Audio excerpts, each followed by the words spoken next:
Greetings, beautiful human. My name is AJ, owner of AJ Inc., Triple M Coaching, and founder of our home planet on the interwebs, hackyourself.net. Hack-yourself.net. I'm a human programmer, and I teach my clients self-hypnosis so that they can rewrite the programs of self-destructive behavior in their own unconscious minds. You've probably heard it said that humans only use 1 to 5% of our minds consciously. How that translates into something that we can comprehend is that our conscious mind has 1 to 5% control over our decision-making process, because 95% of our perception is created by the way that we interpret what is happening inside of ourselves. Think about that for a second. I'll say that one more time. 95% of our perception is created by the way we interpret what is happening inside ourselves. So it has nothing to do with what is happening on the outside on a daily basis. Normal ups and downs are never good or bad. They just are. It's the part of our mind that interprets reality.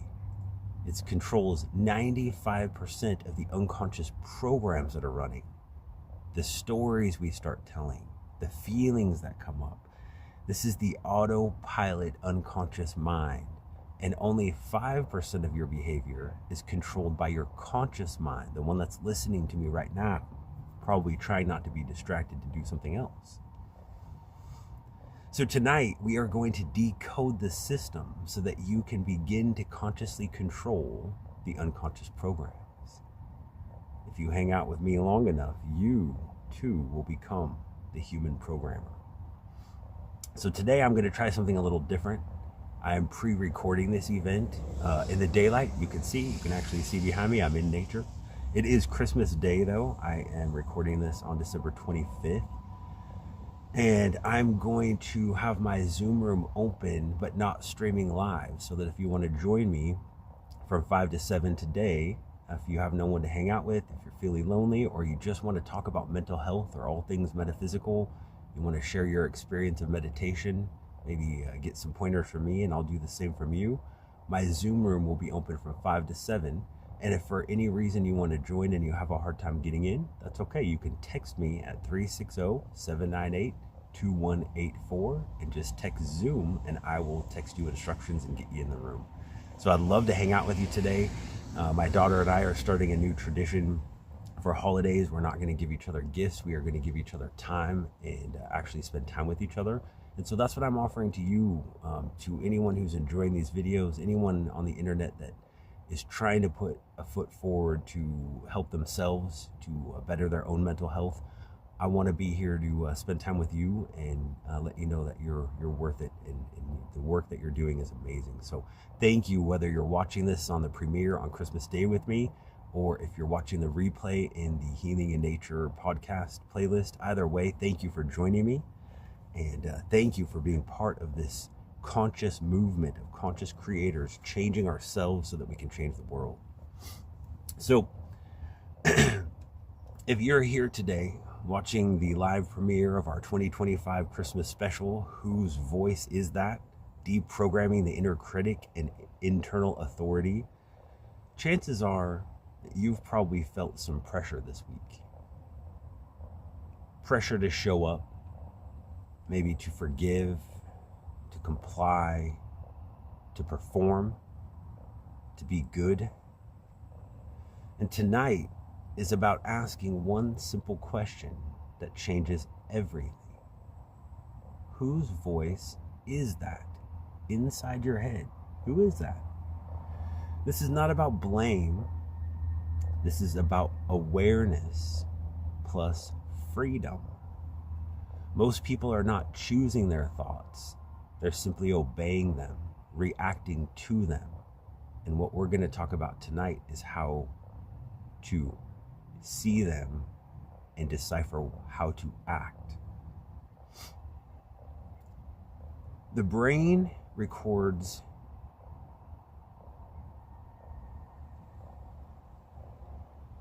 hang on one second.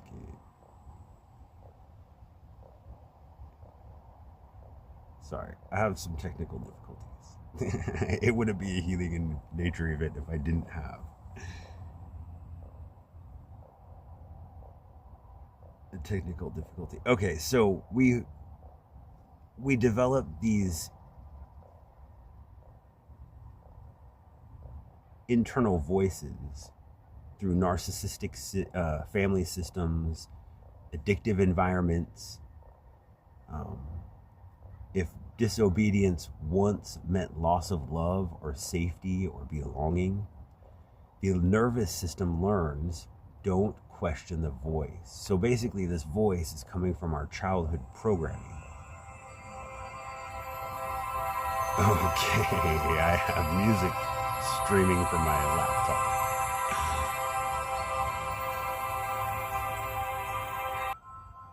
Okay, I think I got it taken care of. So these voices are formed in moments in childhood if disobedience once meant loss of love, safety, or belonging. The nervous system learns not to question this voice. So real life examples come from being told you're being selfish when you're actually standing up for yourself. Maybe in a high control religion, God wouldn't approve, or with religious narcissists.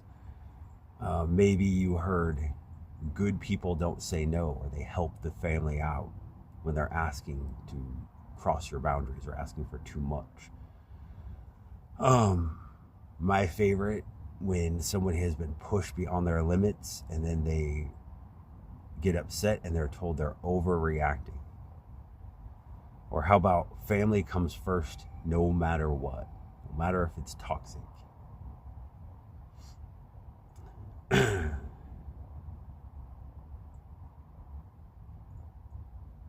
So we can understand how this voice works inside of our head by thinking of a choir.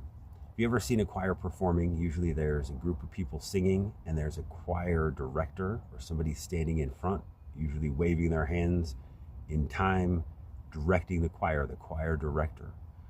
Now the choir director, they don't necessarily sing, they direct the voices. So the choir director, or the voice in our head, organizes guilt, fear, and obligations.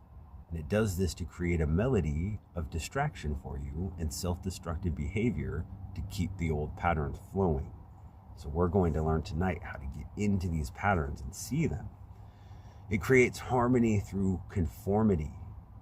Dissent feels dangerous anytime you try to go against it. So even when the system is gone, like a lot of my XJW friends and family, even though we've left the religion, oftentimes we get a tinge of guilt for doing something we know is not wrong. So even when the system is gone, it's still there. The choir director keeps conducting. So during holiday season, we might have a toxic family situation where we know we don't belong there, but we might hear, you should go. It's Christmas. Be the bigger person. Don't ruin the holiday for everyone else. Even when sometimes going could ruin the holiday for everyone. So I remember one of the first Thanksgivings that I didn't celebrate. Thanksgivings that came up after I became one of Jehovah's Witnesses, and I had put my foot down, no more celebrating holidays. I thought that was a true Christian belief, that you wouldn't celebrate the holiday. So I told my mom that I was not going to celebrate, but when the celebration was over, that I would be more than happy to come over with my family. And we had this battle of, I'm celebrating all day long, you can come over whenever you want, saying that and in this case I was in a lose-lose situation, because I was battling for freedom from a narcissistic childhood home in a narcissistic adult family fighting for a religiously narcissistic control tactic, the no holiday. So it was a lose-lose all around, but it just made me think that trying to set a boundary with my birth family turned into this argument over how we all could be taken care of. We could have just all been taken care of if everyone would have thought of each other, but it turned into a battle. And so basically, after battles like that, you feel stuck, and you realize the pressure to try to participate in that was not internal wisdom, it was the old programming pushing. So in these times, we end up going against our own truth during the holidays, feeling sick afterwards, and realizing that the pressure was not internal wisdom. It was literally our old program trying to get us back into the old patterns. So how do we know the difference between the inner critic and inner authority? The inner critic is always loud. It's always shaming, absolute, fear-based, urgent, has to be done now. While on the other hand, the inner authority is calm. It's neutral. It's curious, and it's spacious. So if you can start looking at the feelings and the drive behind what you feel like you need to do, and see if it brings a loud, shaming, absolute, fear-based, urgent feeling, or if it's bringing a calm, neutral, curious, body-based, spacious feeling. So which one of those sounds like love? Of course, it's the second one. So I want you to right now silently notice a thought that you've had throughout the week or any holidays, and ask internally, who does this sound like? Might come out as, that sounds like my dad. That sounds like my pastor. It's not my voice. And that realization alone is the beginning of deprogramming. Realizing that it's not you. It's a echo from your past. So the body reacts before belief. So like, oh my God. That realization alone is the beginning of deprogramming. So we have to learn that our body reacts before we even understand what belief is being operated on. And so if we learn to watch the body and interpret what the body is doing, we can start to decipher what beliefs the body is reacting on. So tightness equals conditioning. You need tight feeling, stuck feeling in the body. Expansion equals truth. So if it feels freeing, then that's truth. So how this forms into reality is saying yes might give you tightness in your chest. So you imagine saying no, but you feel relief and fear. You have to learn how to decipher, what does that mean? Does that mean I shouldn't say no? The fear is learned from the system, because any dissent is looked down on in the system. So the fear is a learned response, and the relief, the freeing relief, is truth. So you can use this when you get holiday invites, family text messages, religious expectations. We need to ask ourselves, or all we need to do is to begin focusing our attention on, what does the body do before I decide? And we need to remember that tightness equals old conditioning, and expansion equals truth. That will help us to decide what to do. So this next section, we're going to talk about the 3-step deprogramming process. Number 1, we name the voice. We ask, who does that sound like? And we name it. And we say, that's not me. Number 2,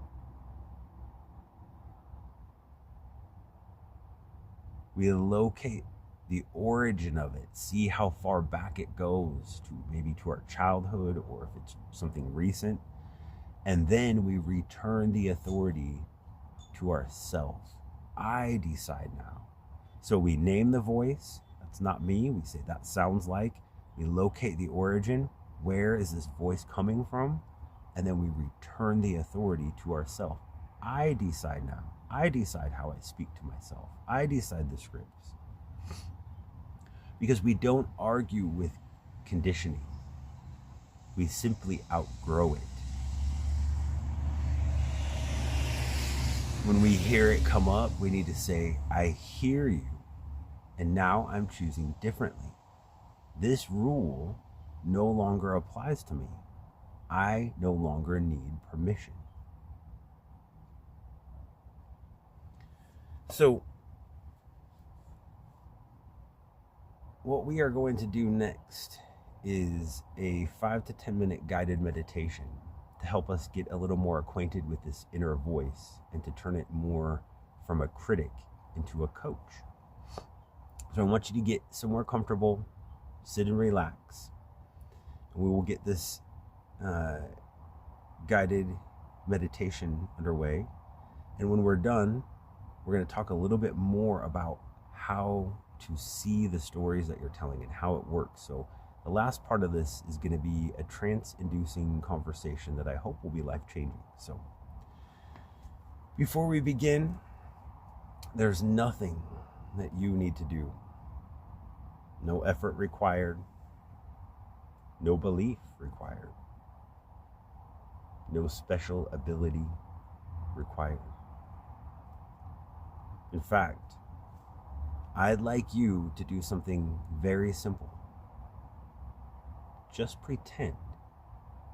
Pretend that for the next little while, you're allowing your attention to soften. The same way it does when you're watching waves move across water or clouds pass through the sky or light shift through the trees. And you don't have to go anywhere. Just notice how your body is already here, supported, held by gravity.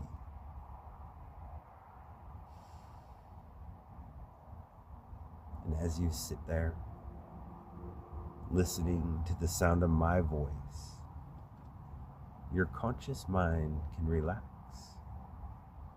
knowing it doesn't have to do any analyzing of anything, because your unconscious mind already knows how to listen in different ways. And if thoughts come, that's fine.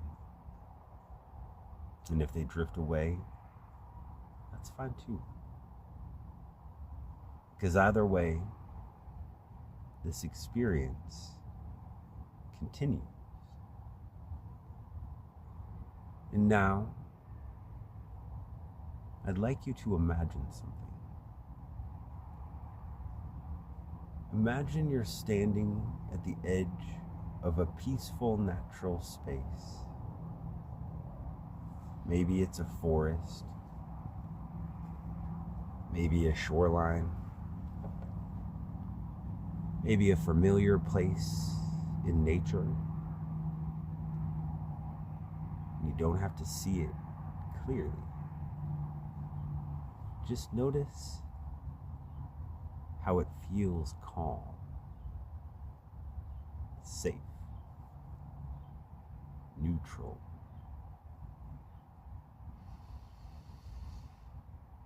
And somewhere in this place,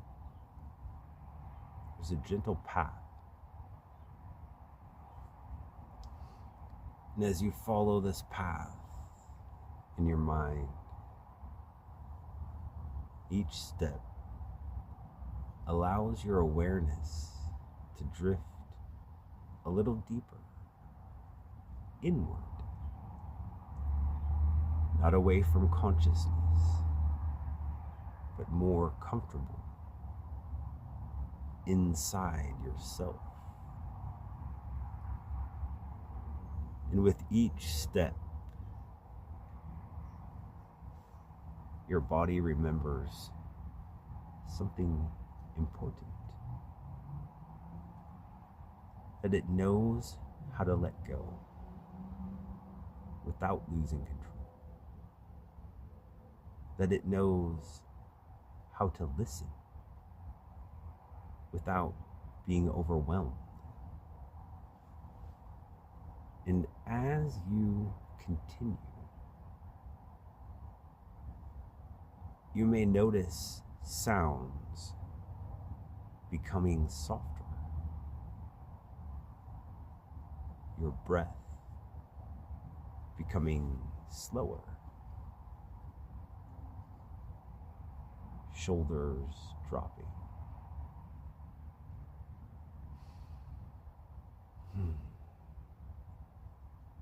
And at the end of this path, there's a quiet clearing.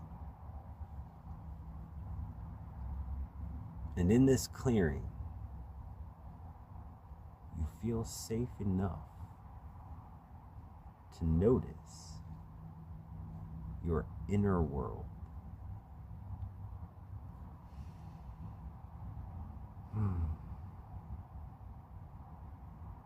From this calm place, you may begin to realize something interesting. That inner voice, the one that comments, judges, barks orders, questions, and warns. And there's no need to fight it. No need to silence it. Just notice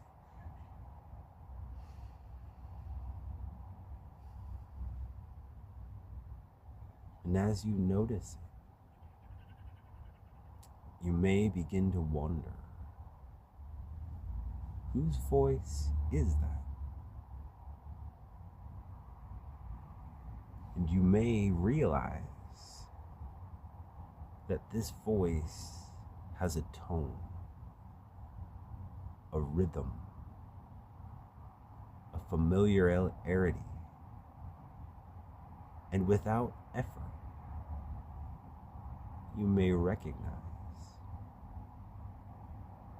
that it sounds like someone from your past, someone who once had authority, someone whose rules mattered when you were younger.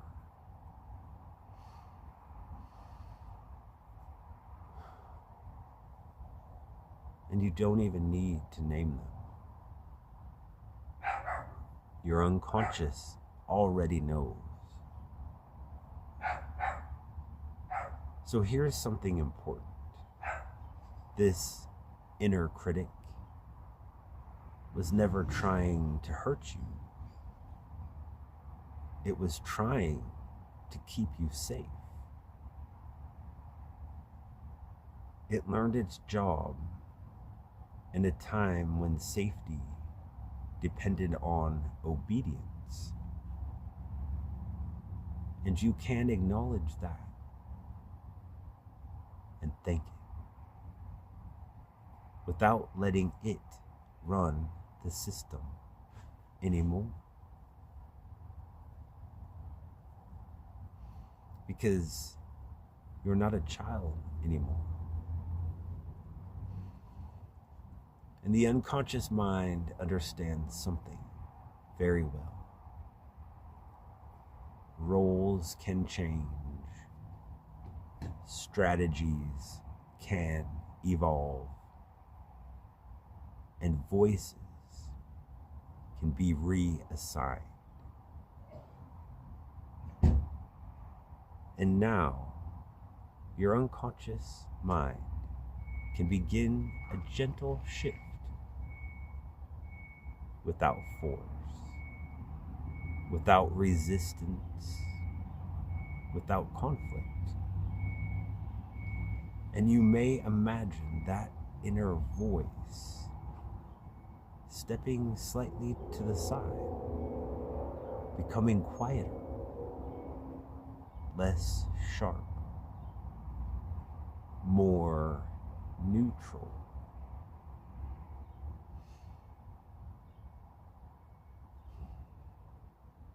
And in this place, a new tone begins to emerge, one that feels curious, supportive, grounded.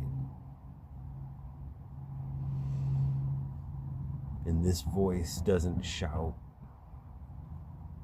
it doesn't shame, it doesn't rush. It asks questions like, what do I need right now? What feels aligned? What's the next healthy step? And this voice grows clearer. Your nervous system recognizes it as safe, and your body responds. And from this place, your unconscious can begin to replace self-criticism with self-guidance. Shift inner dialogue automatically. Trust your inner coach and respond with compassion in ways that feel natural, sustainable.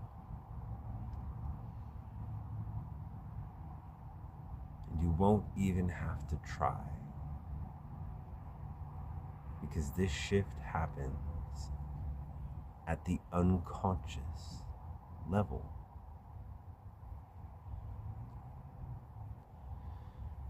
So now, imagine a future moment, a moment where you would normally criticize yourself. And notice what happens instead.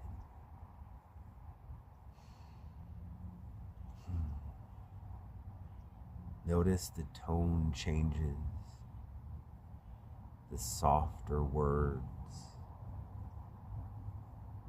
The message becomes clearer, and rather than shutting down, you feel supported, encouraged, oriented, present.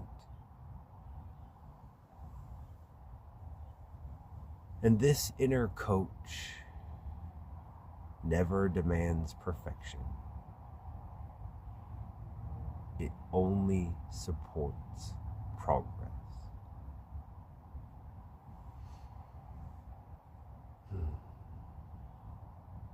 So as these new patterns settle,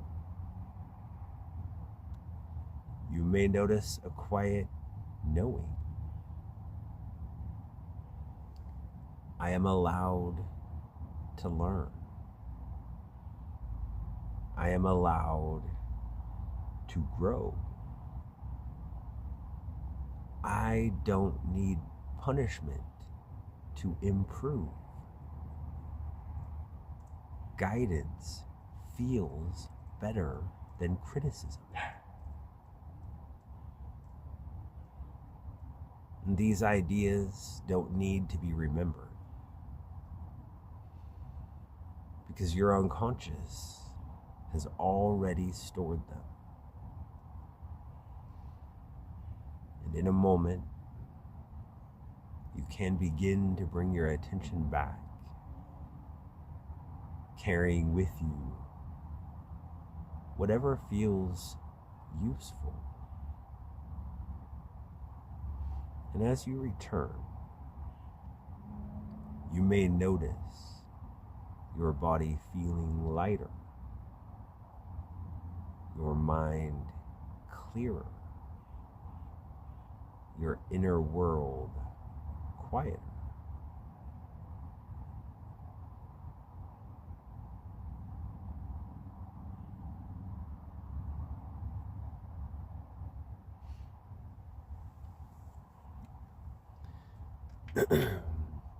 So this next part is one of the most important things that I teach, because once you see this, you can't unsee it.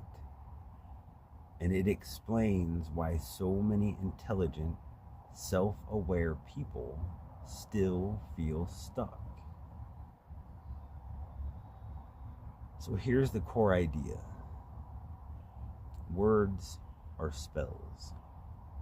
Not in a fantasy way, in a neurological way, in a hypnosis way, in a nervous system way.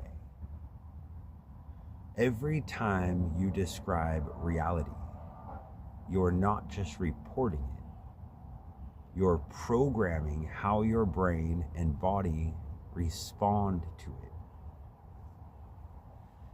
So let's separate two things that most people mix together. Raw data, the things that we're seeing outside in front of us happening, and the story that we tell about the raw data. You see, raw data is neutral. A car crashed. What has actually happened, the story, is the meaning that you attach to it. So if you see a car crash and it looked like the person was mad before it crashed, you might say an angry person crashed the car into a tree. If you were standing by it, you might say they crashed the car into the tree trying to kill you. When in reality, maybe a scared person was just crashing a car. Do you see the problem? The story that we tell about the raw data in front of us programs our body and mind to respond as if it's true, whether it's true or not. So here is the part where most people have never had explained to them. And once you see this, a lot of confusion suddenly makes sense. Most of us have heard about the double slit experiment in quantum physics. Scientists ran an experiment called the double slit experiment, and they fired tiny particles at a screen with two small openings or slits. When no one was watching the slit, the particles went through, and something strange happened. These particles behaved like waves instead of particles. They spread out, overlapped, and existed as many possibilities all at once, like an open book yet to be written. But when scientists observed which slit the particles went through, the observed particles changed. They collapsed into solid particles. They chose a single path. So the same substance acted like a wave when they were not observed. Open possibilities, anything is possible, and then turned into a particle once observed, collapsing into a meaning. What does this mean? Reality exists as raw potential. All the data in front of you is raw potential until it is observed, and observation changes the outcome. So here's the key insight. The observer isn't passive. The act of observing collapses the possibility into reality. Why does this matter to you? Because you are always observing and you interpret what you see. Oh, how you interpret what you see changes how reality organizes itself around you. Let me say that again. Changing how you interpret what you see changes how reality organizes itself around you. Your story doesn't just describe reality. It helps create which version of reality becomes real to you. My reality is usually vastly different from others, even when we're experiencing the same event, because my operating system interprets things positively. So almost always I have a positive experience, where others see the raw data in front of them and think that the way they feel about that raw data tells them how the experience went. You see the difference? I don't have any problem with reality. Whatever happens, I will find a way to be happy and move through it. It's the people who see the raw data in front of them and think it's a problem and think that they have no power to change it and start telling stories of victimhood. But in reality, if we pay attention to anything we perceive as a problem, we can change it. We can affect a difference. So reality gives us neutral data. Our mind creates a story. Our body reacts to the story, and the body becomes the signal, the beacon, the magnet, and attracts the circumstance to unfold or collapse in the way that we've decided it to collapse. I see this quite often in myself, in personal relationships and family. I have a lot of history with people that are very difficult to deal with. And so if I start projecting my past body memories over top of what's happening, and I'm dealing with somebody who's not emotionally immature, I might see a fight starting and almost have it in my head beginning before I realize that it is actually in my head and the other person doesn't even know what's happening. So if I were to allow that, if I were to continue mistaking the raw data coming in front of me as I'm overlaying my body memory from the past, and I didn't see the conflict and fix it, I might accidentally create a fight by continuing my way of thinking, because I will start reacting defensively and maybe saying mean things, maybe trying to protect myself in an environment that I don't need to. That's why this stuff is so important. We are not observing reality. We are collapsing it into existence with what we think is happening. So it's time we start learning better stories. In physics, reality exists as potential until it is observed, and you are the observer. But here is the key. You don't collapse reality with your thoughts alone. You collapse it with the state of your nervous system. So it's when we get in these complex post-traumatic stress, fight, flight, or freeze, and our body's vibrating fear, that fear acts as a magnet to pull more of what we're afraid of to us. Ultimately, so we can experience it and learn and heal the wound underneath. So what I'm teaching you here today is how to get out of the loop of seeing outside the raw data and thinking that's happening to you, and realizing that it's pointing inwards. It's pointing inside to a flawed system, a flawed belief, or a flawed idea or thought that you need to fix.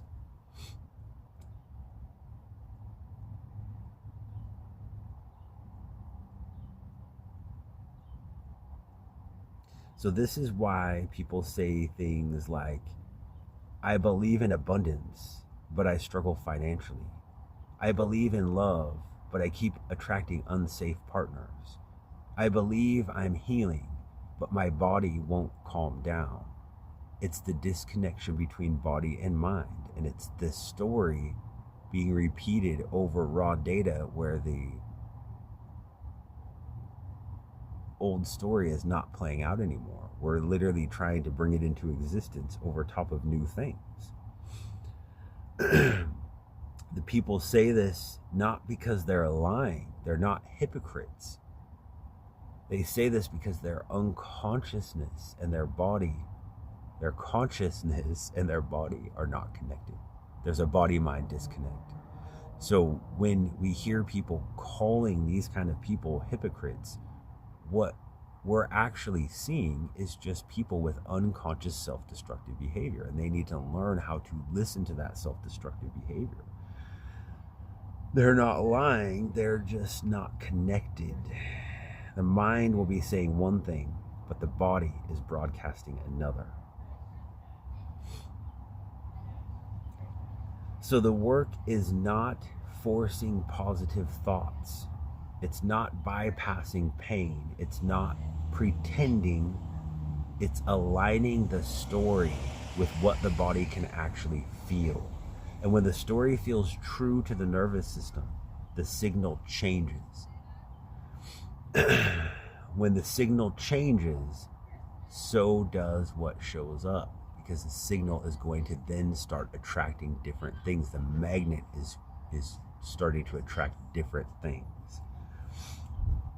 This is why words matter.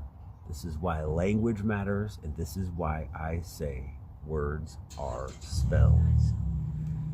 So if you join me today, I thank you for spending this precious time with me.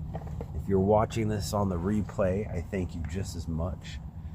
These Healing in Nature events are so much fun for me, and this special Christmas Healing in Nature event is special to me because I am really looking forward to opening up my Zoom room, and I'm hoping some people will join me that want to have good conversations. So from 5 to 7 Pacific Standard Time today, I will have my Zoom room open. The link will be in the description to this video. And if you have any trouble getting in, please text me 360-798-2184 and just say Zoom, and I will tell you how to get in or let you know what is going on. Thank you so much for joining me today. I love you all. I thank you all for doing this inner work and spending the time to work on yourself. You are enough, you are important, and I love you very much. Have a great day.